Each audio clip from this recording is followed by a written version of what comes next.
यह वीडियो मुख्य रूप से राज्य सरकार द्वारा गेहूं की खरीद हेतु विभिन्न विभागों से लगाए गए अधिकारी और कर्मचारियों की सुविधा के लिए बनाया गया है। जैसा कि आपको मालूम है, इस वर्ष 20 अप्रैल से गेहूं की खरीदी राज्य में शुरू की जा रही है। आप सभी लोगों को मालूम है कि वर्तमान में हमारा प्रदेश कोविड-19 की समस्या से जूझ रहा है। राज्य सरकार द्वारा निर्धारित किया गया है कि किसानों को अपनी फसल बेचने हेतु परेशानी का सामना न करना पड़े, इस वास्ते क्रय केंद्रों की संख्या, जिनको हम मंडी के रूप में जानते हैं, उनका विस्तार किया गया है। विगत वर्ष लगभग 400 क्रय केंद्रों पर गेहूं की खरीदी की गई थी। इस बार राज्य सरकार ने सोशल डिस्टेंसिंग के नॉर्म की पालना सुनिश्चित करने हेतु तथा साथ ही किसानों को किसी भी असुविधा से बचाने हेतु क्रय केंद्रों की संख्या बढ़ाने का निर्णय लिया है और लगभग 2000 क्रय केंद्रों पर गेहूं की खरीदी की जाएगी। राज्य सरकार ने निश्चित किया है कि 2000 केंद्रों पर गेहूं की खरीदी सुचारू रूप से सुनिश्चित करने हेतु जो मैन पावर की आवश्यकता पड़ेगी, उस हेतु अन्य विभाग जो पारंपरिक रूप से गेहूं के क्रय कार्य में शामिल नहीं होते, उनसे भी अधिकारी और कर्मचारियों को इस कार्य में लगाने का निर्णय किया गया है। उसी संबंध में यह वीडियो तैयार किया गया है। आपको यह जानकारी देना इस वीडियो के माध्यम से आवश्यक समझा गया है कि आप किस तरह से अपने दायित्व का निर्वहन अच्छे तरह से करें, जिससे कि मंडी में क्रय करते हुए गेहूं का या गेहूं की खरीदारी करते हुए आपको असुविधा का सामना ना हो तथा साथ ही किसान को भी किसी तरह की असुविधा का सामना ना करना पड़े। चाहेंगे कि राज्य सरकार ने किसानों के रजिस्ट्रेशन के लिए एक पोर्टल बनाया है जिसका नाम है मेरी फसल मेरा ब्यौरा। उस पोर्टल पे जो किसान रजिस्टर्ड हैं उनकी खरीदारी पहले की जा रही है। मंडी बोर्ड की तरफ से एक निश्चित संख्या में किसानों को इनवाइट किया जा रहा है और उन्हीं किसानों से खरीदी करनी है जिनके पास मंडी बोर्ड के द्वारा भेजा गया SMS होगा। प्रत्येक मंडी में प्रत्येक क्रय केंद्र पर अधिकतम किसानों की संख्या निश्चित है। शुरू में ये 50-100 इस तरह से मंडी बोर्ड द्वारा निर्धारित की जाएगी। तो इससे आपका काम काफ़ी आसान हो जाएगा। आपको मंडी में अत्यधिक भीड़ या उस तरह की परिस्थिति का सामना नहीं करना पड़ेगा जैसा हमेशा होता है। इस बार खरीदी काफ़ी सुचारू और एक नियमबद्ध रूप से होगी। जो किसान मेरी फसल मेरा ब्यौरा पे रजिस्टर्ड हैं और जिनको मंडी बोर्ड ने आमंत्रण दिया है उस दिन खरीदी के लिए, वो अपना गेहूं लेके आपके केंद्र पर आएंगे। अपना गेट पास कटवाने के बाद जब किसान अपना गेहूं लेके मंडी में आएगा, तो जैसा कि आपको मालूम है कि यह खरीदी आढ़तियों के माध्यम से की जा रही है, तो वो अपने निर्धारित आढ़ती के पास आकर अपना जो गेहूं है वो अपनी ट्रॉली में से उसका ढेर बना के उस निर्धारित जगह पे रखेगा। वहाँ पे आढ़ती के द्वारा उस गेहूं की गुणवत्ता को सुधारा जाएगा।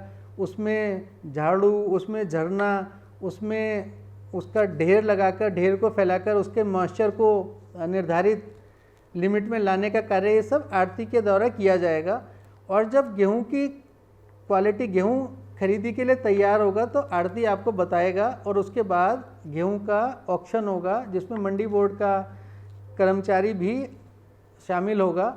और अगर गेहूं की जो गुणवत्ता है वो तय मात्रा के अनुरूप है, तब आप उसको अप्रूव करोगे कि ये खरीदा जाने योग्य गेहूं है। उसके बाद उस गेहूं की भराई जो बोरे आढ़ती के पास खरीदी संस्था के द्वारा प्रदान किए जाएंगे उसमें होगी। 50 किलो की मात्रा में गेहूं की भराई करनी है।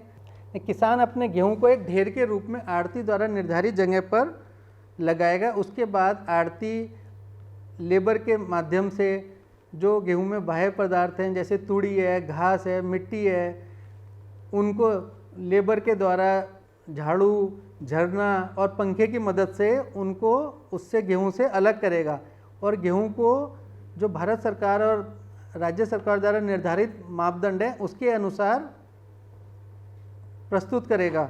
यहाँ पर आपको यहाँ ध्यान रखना है कि जो गेहूं की गुणवत्ता के मापदंड हैं उसमें बाह्य पदार्थ हैं, बाह्य पदार्थ में आते हैं जैसे तुड़ी है या घास के तिनके हैं या मिट्टी है या उस तरह की चीज़ें, इनकी मात्रा 0.7% से ज़्यादा ना हो। फिर है अदर फूड ग्रेन, जैसे सरसों के दाने हैं या किसी और खाद्य पदार्थ के दाने हैं, उसकी मात्रा 2% से ज़्यादा ना हो।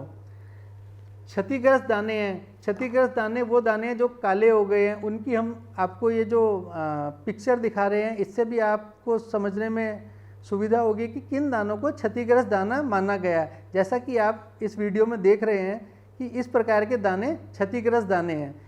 इस तरह के दानों की संख्या 2% से ज़्यादा नहीं होनी चाहिए। उसके बाद आंशिक रूप से क्षतिग्रस्त दाने हैं, जैसा कि आप वीडियो में देख रहे हैं, इस तरह के दाने आंशिक रूप से क्षतिग्रस्त दानों के अंतर्गत आते हैं। इस तरह की दानों की भी संख्या 4% से ज़्यादा नहीं होनी चाहिए। उसके अलावा आप जैसा कि अभी वीडियो में देख रहे हैं, टूटे हुए दाने, सिकड़े हुए दाने, जो दाना सिकड़ जाता है जिसको श्रिवेल्ड ग्रेन बोलते हैं, या आम बोलचाल की लहजे में हम उसको बोलते हैं पिचक गया दाना, सिकड़ गया, और टूटा हुआ दाना जो पूरा दाना नहीं है, जिसके 2 टुकड़े 3 टुकड़े हो गए, इस तरह के दानों का प्रतिशत भी 6% से ज़्यादा नहीं होना चाहिए। और एक महत्वपूर्ण बिंदु इसमें है कि जो इसमें मॉइस्चर कंटेंट है, जो नमी की मात्रा है, ये काफ़ी महत्वपूर्ण मुद्दा है। नमी की मात्रा भी गेहूं में 12% से कम होनी चाहिए। अगर 12% से ज़्यादा नमी की मात्रा होती है तो उस पर वैल्यू कट लगता है, यानी कि उस पर जो न्यूनतम समर्थन मूल्य है उस पूरे का भुगतान नहीं होता, उसमें एक कटौती की जाती है जो 12% से लेकर 13% तक 1% और 13% से जो 12% से 14% तक उसकी नमी की मात्रा के अनुसार निर्धारित होती है यह कटौती। तो इन सब बातों को ध्यान में रखकर आप गेहूं की ढेरी को पास और फेल कर सकते हैं। जैसा कि आपको मालूम है कि मंडी में जो बोली लगाने का काम है ये दिन में 2 बार या जो वहाँ की मंडी की आवश्यकता है उसके अनुसार मंडी समिति निर्धारित करती है। तो जो गेहूं की ढेरी इन सब गुणवत्ता नियमों और नमी की मात्रा के अनुसार आपको लगता है कि ये पास है, उसको आप पास कर देंगे और उसके बाद उसका बोरों में भराई का और बाकी कार्य शुरू हो जाएंगे। और अगर आपको कोई लगता है कि कोई ढेरी निर्धारित गुणवत्ता से के अंतर्गत नहीं है तो उसमें आप फिर से झरना, पंखा और इन सब चीज़ों के द्वारा उसको निर्धारित गुणवत्ता में लाने का निर्देश आढ़तिया को दे सकते हैं।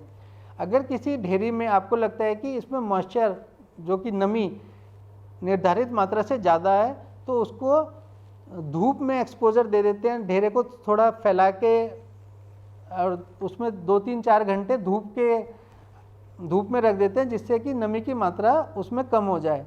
आपको ये निश्चित करना है कि जो ढेरी आप अनुमोदित कर रहे हैं, जिस ढेरी को आप पास कर रहे हैं खरीदी के लिए, वो इस गुणवत्ता और इस नमी की मात्रा के अंतर्गत ही होनी चाहिए। ये बहुत महत्वपूर्ण जिम्मेदारी है क्योंकि ये जो गेहूं आप खरीद रहे हैं ये आगे मिड डे मील में बच्चों को दिया जाएगा, बीपीएल और एपीएल में जो निर्धारित लाभार्थी हैं उनको दिया जाएगा।